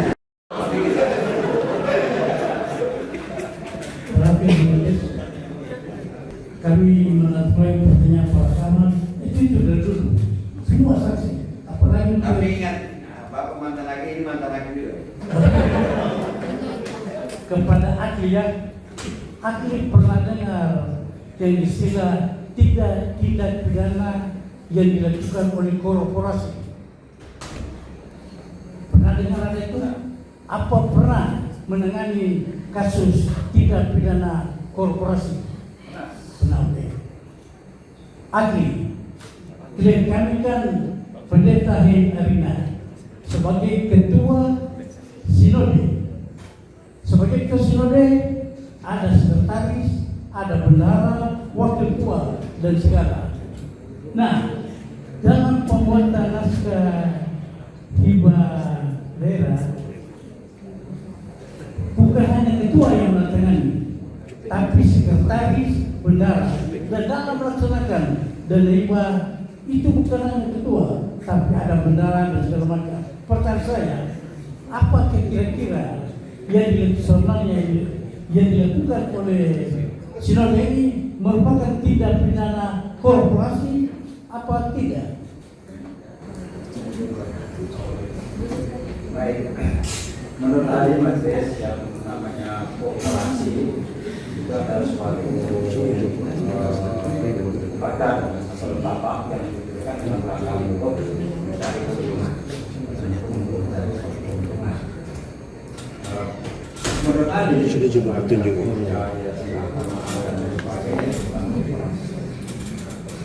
Bukan korporasi kalau sudah.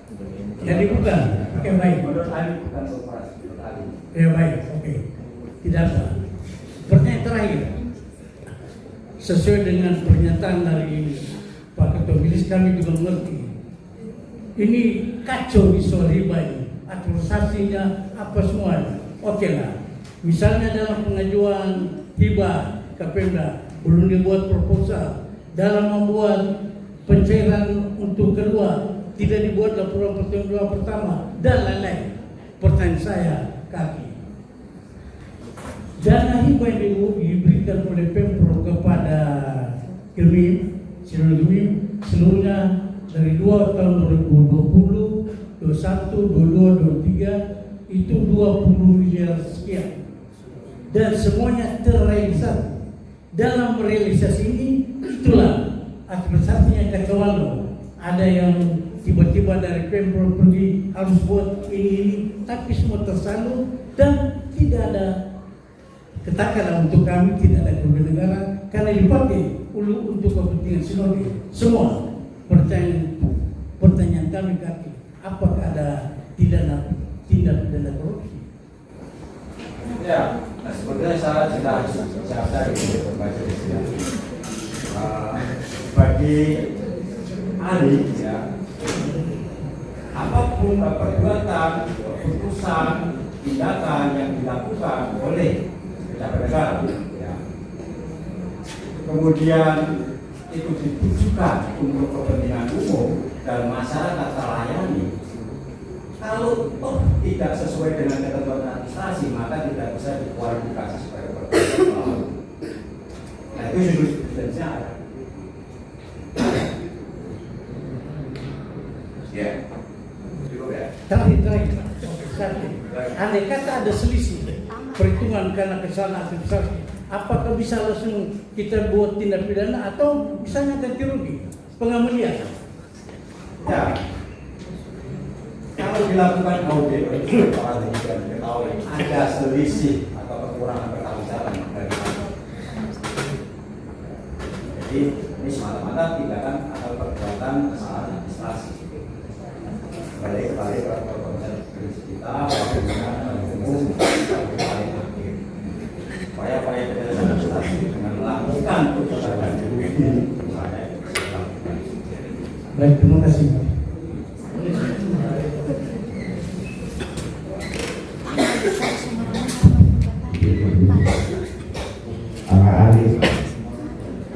Tadi Ali telah mengatakan bahwa ada MOU antara Kejaksaan, KPK dan Kepolisian dan KPK. KPK termasuk. Jika satu laporan atau mungkin penanganan perkara yang dilakukan oleh KPK, dapatkah Kejaksaan untuk kepolisian untuk bisa melakukan? Jadi ada ketentuan di dalam undang-undang KPK. Jika Kejaksaan kepolisian sudah memberikan sprindik, KPK akan melakukan supervisi. Sebaliknya ketika KPK menerbitkan sprindik atau bersamaan dengan Kejaksaan kepolisian, maka kepolisian akan sprindik melakukan penyidikan. Ketentuannya seperti itu. Apakah kepolisian Kejaksaan itu bisa mengambil alih perkara dari KPK? Tidak bisa.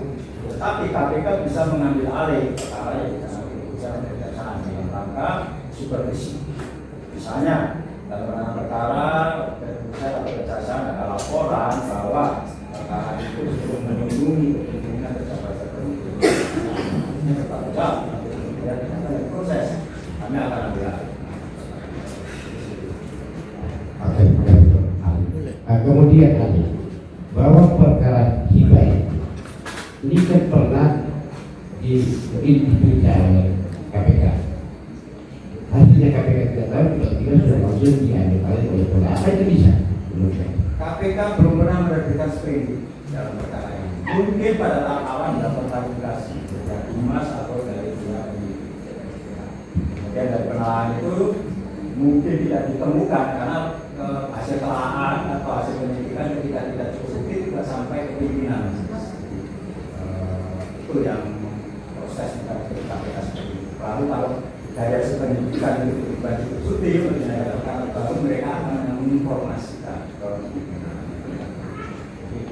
Perkara ini, ya saya mendengar saja majelis Pak KPK pernah melakukan klarifikasi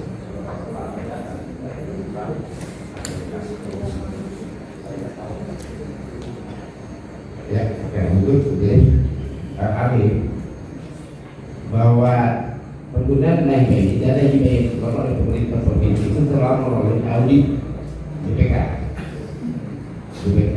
Kemudian dalam BPK, audit BPK tidak ada semua.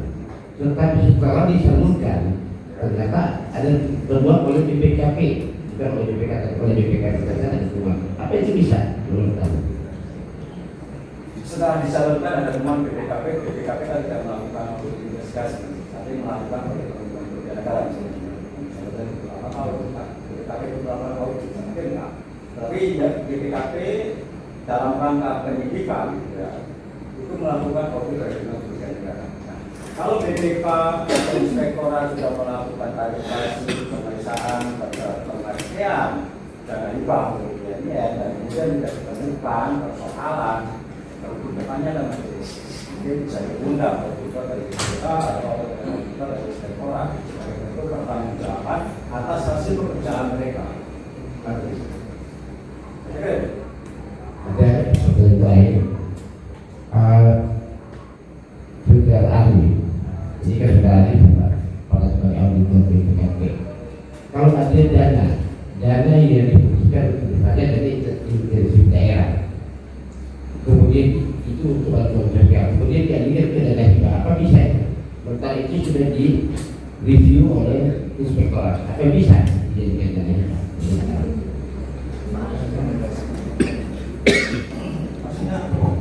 dari daerah ini kan bukan bantuan sosial, ya bisa dijadikan inspektorat dan bisa di sudah dilakukan review, maksudnya begitu. Artinya ada beberapa proposal atau terkait dengan sejarah itu inspektorat sudah melakukan review. Apakah ini bisa dibukakan atau itu nanti sudah ada live stage? Ya, memang mekanisme di dalam proses perencanaan kemudian pelaksanaan penting daripada dari inspektorat sebagai assurance bahwa semua ketentuan itu kalau mereka sudah melalui review inspektorat dan inspektorat sudah memberikan lampu hijau bahwa itu bisa digunakan sesuai dengan proposal ya dan komunikasi antara sama dua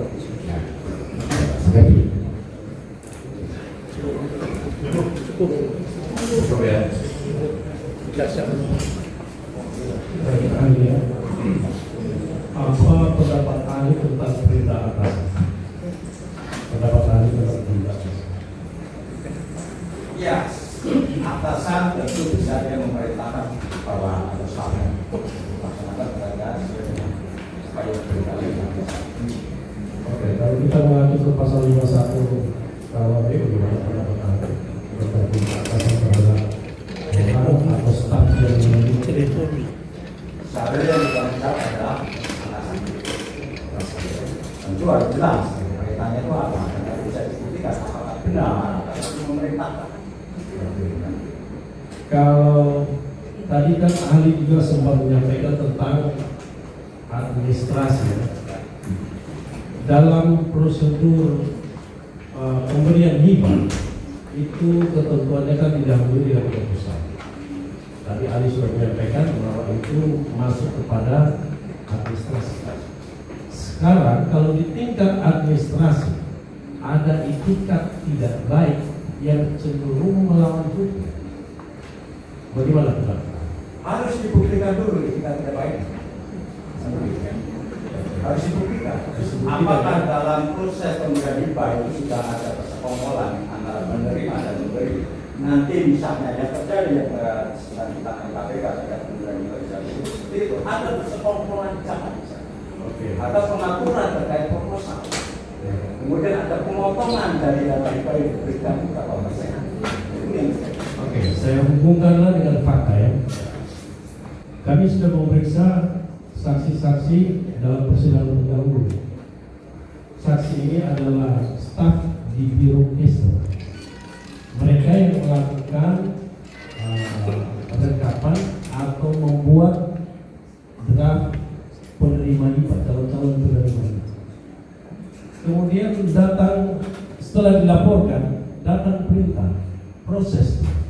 Kalau kita memaknai dari kalimat itu proses job, secara umum itu aturan syarat belum terpenuhi, tapi laksanakan saja, kurang lebih begitu.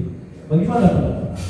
Apakah itu bagian dari administrasi yang ada etikat tidak baik yang mengarah kepada melawan hukum atau bagaimana? Ya. Sekali lagi majelis saya melihat perkara itu tidak parsial. Proses perjalanannya kemudian melaksanakan. Tapi saya ingin melihat perkara ini dalam keseluruhan. Kembali lagi perintah, proses itu, proses lagi. Meskipun mungkin persyaratannya tidak kan tetapi apakah di dalam kemudian pelaksanaan penggunaan dana hibah yang memerintahkan proses itu mendapatkan manfaat apapun menggunakan itu jangan yang mudah kita buktikan apa itikat baik dari pejabat yang memberikan proses itu. Baik. Berikut ya ahli ya.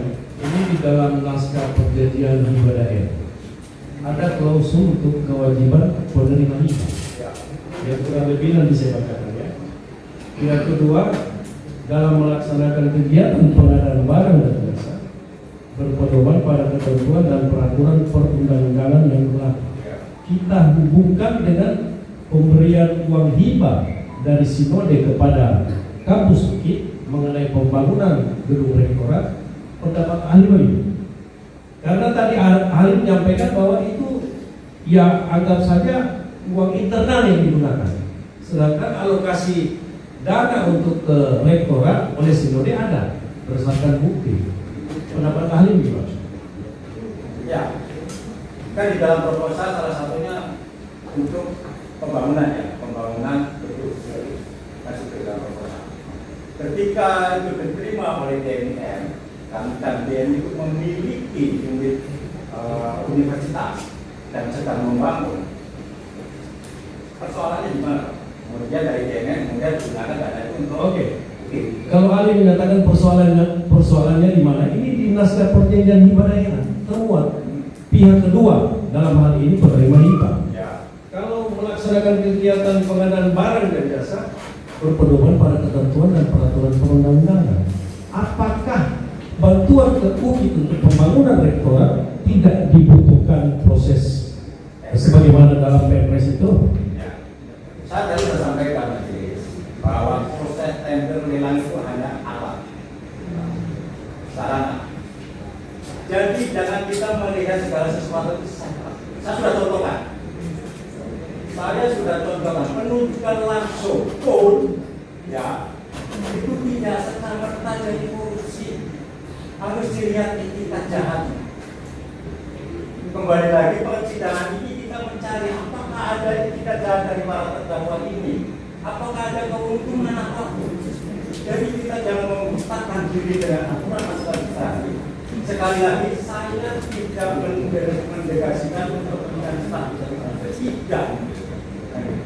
Tetapi mari kita lihat perkara itu secara hukum. Secara hukum. Apakah perlu lelang? Kalau dilihat mana yang lebih menguntungkan, swasta atau lelang? Saya sampaikan tadi, kalau lelang dengan vendor 20% itu keuntungan vendor. Kalau biaya 20 miliar, 4 miliar itu keuntungan vendor. Barangkali dengan swasta 4 miliar itu bisa digunakan untuk membangun swasta lebih banyak. Ini kan pertimbangan teknis. Kan begitu. Baik, cukup ya. Terima kasih, itu pendapat ahli. Ya. Terima kasih yang mulia. Saudara ahli, tadi saudara sudah menjelaskan mengenai kalau tidak sesuai dengan proposal awal sepanjang tidak merugikan negara, kepentingan dan terlayani maka pelanggaran administrasi. Pernyataan ahli seperti itu. Kami hendak menanyakan. Saya koreksi bukan pernyataan dari tadi di jurisprudensi. Oke, jurisprudensi yang ahli nyatakan di dalam ruang persidangan yang mulia ini. Oke. Yang ingin kami tanyakan kepada ahli. Ada suatu pekan pemberian dana hibah, di mana dana hibah yang sebelumnya ada NPHD-nya, di dalam NPHD sudah diatur bahwa tidak dibenarkan untuk digunakan dalam perjalanan luar negeri, kecuali terkait erat dengan program pemerintah daerah. Oke, dan dalam faktanya, dalam kenyataannya, pada akhirnya dana hibah tersebut digunakan untuk perjalanan luar negeri. Dan setelah persidangan tidak ada fakta bahwa ada program dari pemerintah yang terkait erat dengan kegiatan di luar negeri tersebut. Dan pada awalnya penerima hibah dalam hal ini institusi yang menerima hibah sebenarnya menolak untuk menggunakan dana hibah tersebut. Tapi karena adanya intervensi dari pihak-pihak yang akan berangkat, maka jadilah perjalanan luar negeri tersebut yang melibatkan 2 orang pejabat dan 1 istri. Yang kedua, terkait dengan LPJ, di mana LPJ tersebut ada kwitansi fiktif. Dalam hal ini ada tanda terima uang harian yang tidak dibenarkan oleh para penerima dan tidak dibenarkan juga tanda tangan oleh para penerima sebagaimana yang di LPJ-kan. Yang kedua, ada invoice fiktif yang di LPJ-kan di 2 tahun anggaran, di mana pihak ketiga tidak membenarkan invoice yang tercantum di dalam LPJ tersebut. Yang ketiga, ada double pertanggungjawaban untuk tahap 1 dan tahap 2 untuk jenis kegiatan yang sama dilampirkan ke kwitansi yang sama dan di LPJ-kan dalam 2 kegiatan. Selanjutnya, apakah hal-hal tersebut masuk di dalam ranah administrasi atau bisa digolongkan sebagai tindak pidana korupsi? Ya, oke. Hal-hal seperti ini majelis di dalam proses audit internal sering ditemukan. Di dalam proses audit yang dilakukan oleh BPK sering ditemukan. Pertanyaannya, apakah itu menjadi perkara korupsi? Tidak. Lebih banyak 99% selesai secara administratif dengan melakukan penggantian. Enggak, ini penyelesaian Ya. ataukah peristiwa, konstruksi peristiwanya. Ya. Pertanyaan penutup, apakah peristiwa ini masuk kategori tindak pidana korupsi atau tidak, atau administratif? Kalau saudara katakan, Ya. jangan campur adukan dengan bagaimana cara menyelesaikan. Menurut Tapi Ali itu ya, betul. Menurut Ali itu administratif. Ya. Karena apa? Para pejabat itu kok tidak melakukan perjalanan dinas secara fiktif. Tidak fiktif, dia berangkat. Hanya sesuai ketentuan tidak diperbolehkan. Penyelesaiannya bagaimana? TGR jika mengembalikan dia perjalanan dinas itu. Tinggal diminta untuk mengembalikan biaya perjalanan dinas. Dan itu sering dilakukan dalam audit internal maupun eksternal.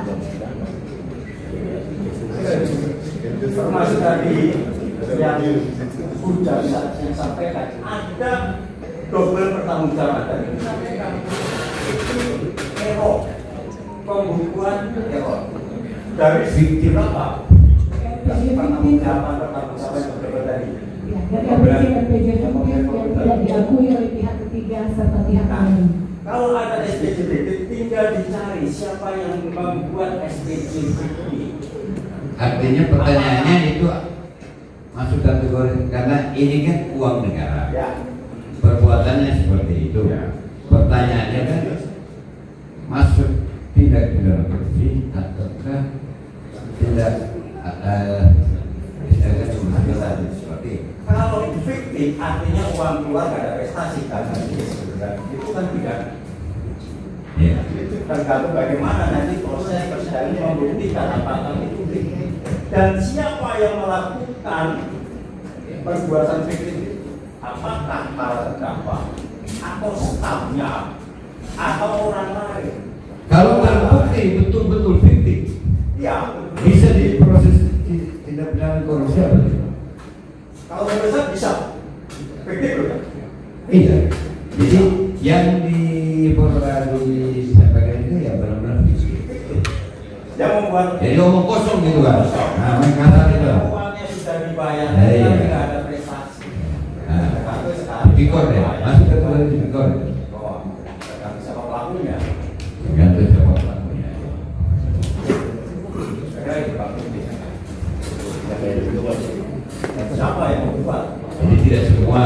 Jadi bisa juga dilihat itu bukan tipikor. Ya. Tapi seperti bisa larangan tidak boleh keluar negeri, dilanggar, dikembalikan. Nah, tapi dikembalikan itu kan penyelesaian. Konstruksinya itu tidak benar korupsi atau Menurut administratif. hari itu Administratif. Cukup. Lain. Cukup. Cukup ya. Ada lagi ahli mau sampaikan ya closing statement. majelis ya saya lebih dari 30 tahun berkecimpung dalam hal seperti ini sebagai auditor, lalu di 4 tahun dan 9 tahun terakhir sebagai pimpinan KPK. Ada satu hal yang membuat saya sangat prihatin terkait dengan bagaimana standar dari stasi penanganan perkara korupsi. Kenapa? Ini menyangkut keadilan. Menyangkut keadilan. Bagaimana ketika kasus yang sama KPK itu hanya sebagai saksi, atau diselesaikan secara administratif dengan menyerahkan inspektorat tetapi ketika ditangani KPK yang lain, orang itu menjadi tersangka, terdakwa dan terpidana. Persoalan besar. Itu yang saya sampaikan ke Tapi dan tes yang pertama di DPR. Dan selama 20 tahun KPK ada peran koordinasi supervisi praktis menurut saya juga berjalan. Inilah kelemahan pemberantasan korupsi. Saya sampaikan kepada masyarakat. Ada disparitas kualitas penanganan perkara antara KPK, kepolisian, dan jaksa.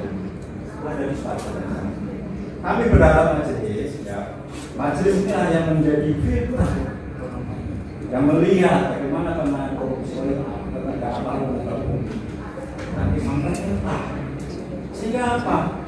Ada keadilan dalam penanganan perkara. Ini yang membuat, ya terus terang saya selama 9 tahun di KPK sebagai pimpinan, beri amanah sebagai inspektor pemberantasan korupsi. Saya merasa ini hal yang perlu kita perhatikan. Satu lagi. Itu kan sebenarnya pikiran ahli tadi bagus kan. Kalau sudah tahu dari awal sudah ada indikasi mau dibilang ini negara, kerugian negara, kembalikan. Tapi orang itu tidak mau kembalikan. Mungkin ada yang kembalikan, ya nggak jadi selesai dia. Ini sudah tahu tidak mau kembalikan. Nanti sudah sampai di sidang kembalikan. Gimana itu? Artinya orang itu tidak banyak. Kan begitu. Yang sampai di sidang itu maksudnya? Ya, begitu. Kalau secara yang di penyidik kalau kasih balik sudah dong pulang tidur itu ya. Nah itu tergantung penyidik sama jaksa kan begitu. Kita nggak tahu betul-betul majelis apakah banyak perkara yang ditangani penyidik tadi bisa diselesaikan itu kan selesai dengan cara apa kita. Terima kasih ya saudara ahli. Senang juga bersama saudara punya nama besar di Republik ini. Siapa yang kenal komisioner KPK? Atas keterangan ahli ini bagaimana tanggapan para berapa? Tidak ada tanggapan, nanti diulas di pledoi ya gitu. Ya, gitu ya. Baik, sekali lagi terima kasih boleh dilakukan. Ya.